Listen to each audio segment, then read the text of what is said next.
we run a chaps surf club for locals, 10 o'clock every Saturday, and we've got it together, and we run it quite cheaply, and we did it because we wanted to sort of give something back to the blokes in the community from a sort of almost like a broader perspective, because if you're a woman, you kick your husband out of the house for 2 hours, it's probably going to be quite nice for her as well. So it's everyone's going to win. The theory being, everyone's living with a man somewhere, or they're working with one, or they're friends with one. Absolutely, yes. But it helps everyone.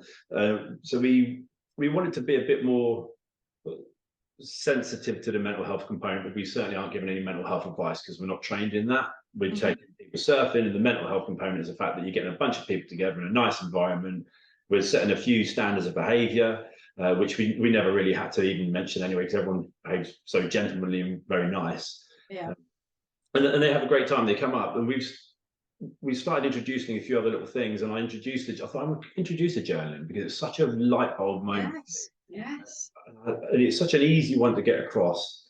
And I said, chap's going to go through something right now. And they went, okay. And went through the journaling, explained the process, and sort of drew out a couple of scenarios with it. And they're like, brilliant. They're taking notes. And they all came back the next week and said, been journaling. And said, and it's made a hell of a difference. And I thought that was just such a nice way for me to get in touch with things that were bothering me and admit it. Yes. But without feeling vulnerable. Yes. And of course, you do, once you've done it, you feel like you're taking control, paradoxically, by actually, confronting it and acknowledging it's there, you then you become almost less vulnerable. Well, you are less vulnerable because it doesn't affect you. And you're probably encouraging them all to just talk more as well. Be there for each other. Yeah, that's it. And there's just when we talked about it again the next week, there's just a quick sort of acknowledgement around the room that, this stuff happens, doesn't it? Yeah, it does happen. Yeah, same. And it was fine. So where are you based? Oh, so we're in Newquay in Cornwall. Newquay. Right, lovely. Yeah. Right. So For some people listening, you might be interested to know.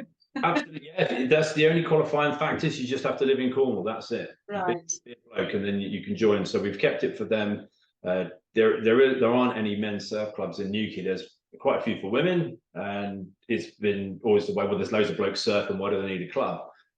But you're surfing on your own then, and then sometimes you don't surf as often as you want. So if you've got 10 o'clock every Saturday, you turn up. There's a slight accountability, and it just works. Yeah. Oh, that's great. Yeah, that sounds wonderful.